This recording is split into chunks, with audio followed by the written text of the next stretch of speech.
Tengo 70 años y hace apenas unas semanas me di cuenta de la verdad más incómoda y dolorosa de mi vida.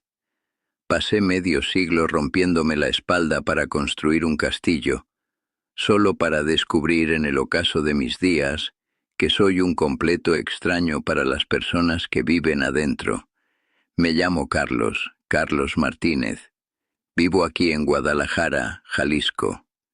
Fui gerente de logística en la misma empresa de transporte durante toda mi vida profesional. Ahora que me he jubilado, mis días transcurren en una casa demasiado grande, demasiado silenciosa. Es un lugar donde los ecos de los pasos resuenan más fuerte que las voces. Conmigo vive Elena, mi esposa. Llevamos 50 años compartiendo la vida. Ella es cálida, resiliente, observadora. Ella fue, y sigue siendo, el verdadero pilar emocional de esta familia. Pero si te soy completamente sincero, hoy en día nos sentamos juntos en la sala y no sabemos de qué hablar.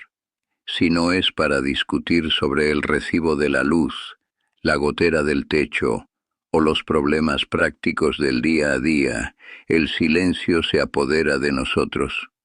Durante 5 décadas, nuestra dinámica fue justificar mi ausencia. Yo siempre le decía, con el pecho inflado de orgullo, «Elena, estoy haciendo esto por nosotros, por nuestro futuro». Y ella siempre me respondía, con esa voz suave pero cargada de una tristeza que yo me negaba a ver, «Carlos, no necesitamos más cosas, te necesitamos a ti». Nunca la escuché. Creí que no entendía cómo funcionaba el mundo de los hombres que tienen que sacar a una familia adelante. Yo crecí con muchas carencias en un pueblito a las afueras de la ciudad. Cuando tienes hambre en la infancia, el miedo a volver a sentirla se te queda pegado en los huesos para siempre. Por eso, cuando me casé con Elena a los 20 años, me hice una promesa sagrada, un juramento inquebrantable. Mi familia jamás pasaría por lo mismo. Mi familia no iba a saber lo que era la miseria. Ese día decidí que el amor era exactamente igual a la provisión. Entré a trabajar a la empresa y me convencí de que darle a mi esposa y a mis hijos la mejor casa, las mejores escuelas y la mayor seguridad financiera era la forma definitiva de demostrarles cuánto los amaba. Así que empecé a aceptar turnos dobles, viajes en días festivos, responsabilidades extra. Sacrifiqué mi tiempo, mi salud y mi conexión con ellos persiguiendo un supuesto éxito que terminó aislándome. El golpe de realidad llegó hace muy poco. Mis hijos organizaron una gran cena para celebrar mi cumpleaños número 70. Reservaron en un restaurante hermoso en Tlaquepaque. Había luces, buena comida, un ambiente de fiesta. En un momento de la noche pidieron silencio para el brindis. Se levantaron, alzaron sus copas y comenzaron a hablar. Hablaron de mi inmenso sacrificio, de cómo nunca les faltó un plato de comida en la mesa, de mi arduo trabajo y mi responsabilidad inquebrantable. Yo me quedé ahí, mirándolos, esperando. Esperaba que mi hija recordara alguna tarde jugando a las escondidas. Esperaba que mi hijo contara entre risas alguna charla profunda que tuvimos en la madrugada. Esperaba ver lágrimas de emoción por un recuerdo íntimo, humano, nuestro. Pero no hubo nada. Fui elogiado como se elogia a una máquina que nunca se descompuso. Fui aplaudido como un buen cajero automático que siempre dio billetes cuando se le pidió. En medio de ese restaurante lleno de gente, rodeado de las personas por las que di mi vida entera, me di cuenta de que mi familia me respeta como a una institución, pero no tienen la menor idea de quién soy como ser humano. Y yo tampoco los conozco a ellos. Ese contraste tan frío destrozó por completo todo lo que yo creía ser. Esa noche, después de la cena, cuando volvimos a la casa y apagué las luces, no pude pegar los ojos. El silencio de mi propia casa me aplastaba. Empecé a repasar mi vida, año por año, intentando entender en qué momento me desconecté de todo. A lo largo de las décadas me perdí tantas cosas que hoy daría la vida por recuperar. Me perdí los recitales de ballet de mi hija, esos donde usaba un tutú rosa que yo mismo pagué, pero que nunca vi en movimiento. Me perdí los partidos de béisbol de mi hijo. Me perdí incontables aniversarios de bodas con Elena. Mi justificación siempre fue la misma. Me la repetía a mí mismo y a ella como si fuera un rezo sagrado. Solo un año más, Elena. Un año más de este esfuerzo y te juro que bajo el ritmo. Trabajaba hasta la madrugada, rodeado de papeles y tazas de café frío, convencido de que estaba construyendo un muro indestructible para protegerlos del mundo. Y sentía un orgullo inmenso, se los confieso. Cuando iba al banco y sacaba el dinero en efectivo para pagar la colegiatura completa de la universidad de mis hijos, me sentía el hombre más grande del planeta. Sentía que había vencido a la pobreza. Pero ese orgullo duraba poco. El vacío me golpeaba de frente cuando de repente me daba cuenta de que no sabía el nombre de la mejor amiga de mi hija, ni tenía la menor idea de qué muchacho le había roto el corazón por primera vez. Yo pagaba la escuela, pero no conocía a los alumnos que vivían bajo mi propio techo. Mi presencia se reducía a una sombra. Mi silla siempre estaba vacía en la mesa, y yo creía que esa ausencia era un acto de amor. ¡Qué ceguera tan terrible! En la empresa de transporte tenía un colega, Roberto. Entramos casi al mismo tiempo. Recuerdo muy bien que Roberto rechazó 2 ascensos importantísimos en la gerencia. ¿El motivo? Esos puestos implicaban viajar los fines de semana y quedarse hasta tarde. Él decía que ese era el tiempo que usaba para ser el entrenador del equipo de béisbol infantil de su hijo. Yo lo miraba desde mi escritorio firmando contratos y sentía una lástima profunda por él. Pensaba, qué falta de ambición tiene este pobre hombre. Nunca va a ser nadie. Hoy, a mis 70 años, la vida me ha dado una bofetada para enseñarme quién era el verdadero pobre. Observo desde lejos cómo el hijo de Roberto, ya convertido en un hombre, lo visita religiosamente todos los fines de semana. Se sientan a tomarse un café, ríen a carcajadas y platican horas enteras. Tienen una historia compartida. Mientras tanto, yo espero a que sea domingo por la tarde para recibir una llamada de 10 minutos de mis hijos. Una llamada apresurada, de pura obligación moral, donde me dicen, ¿todo bien, papá? Qué bueno, te dejo porque estoy muy ocupado. A mis 50 años quise premiarme por tanto esfuerzo. Fui a una joyería y me compré un reloj de oro costosísimo.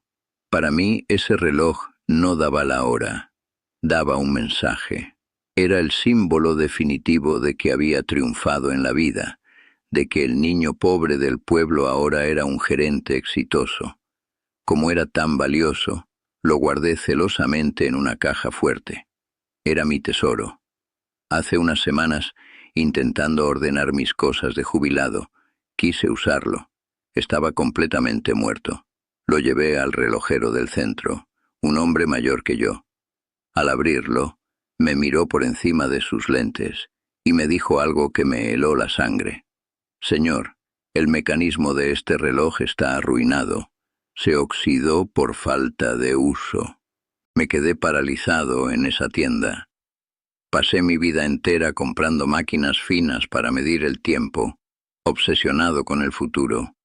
pero nunca tuve el valor de usar mi propio tiempo real para vivir el presente.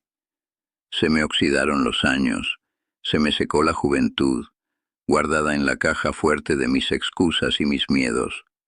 Ayer por la tarde, el silencio de la casa era ensordecedor. Solo se escuchaba el tic-tac del reloj de pared en la sala. Me senté en el sillón, justo frente a Elena.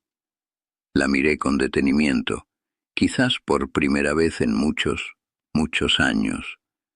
Sus ojos siguen teniendo esa misma luz inconfundible de cuando teníamos 20 años y no teníamos un peso en la bolsa, pero ahora están rodeados por las líneas finas de una vida entera.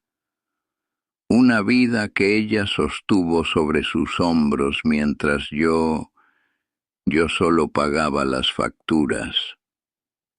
Quise romper ese hielo, quise preguntarle cómo se sentía, qué pensaba en esos momentos de quietud, cuáles eran sus miedos ahora que los dos somos viejos y la casa está vacía.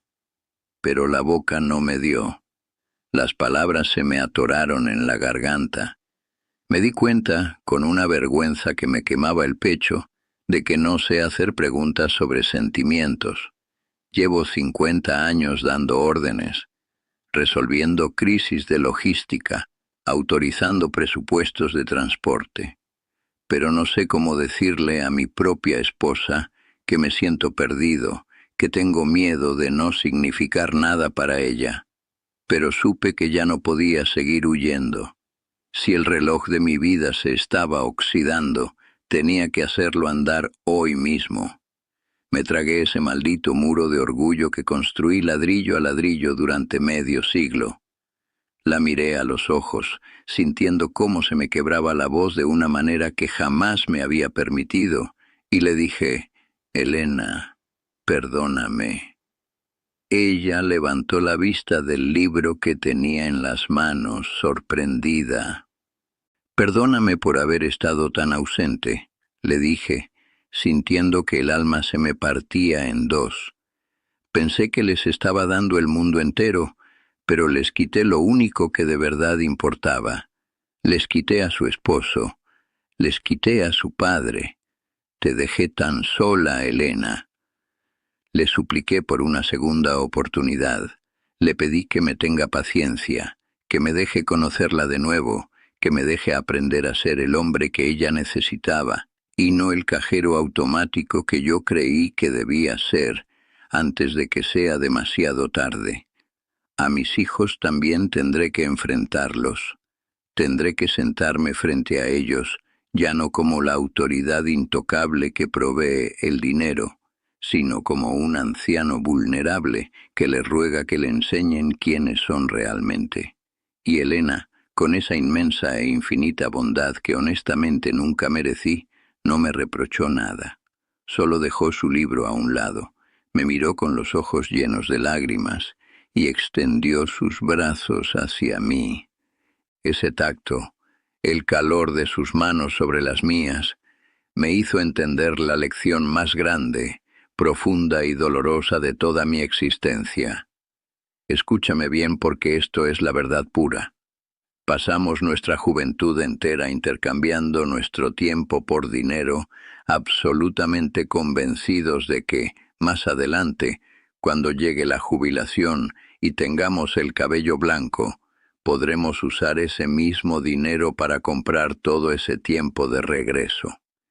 ¡Qué gran mentira nos vendieron! Y qué ciegos fuimos al comprarla. El tiempo no se detiene.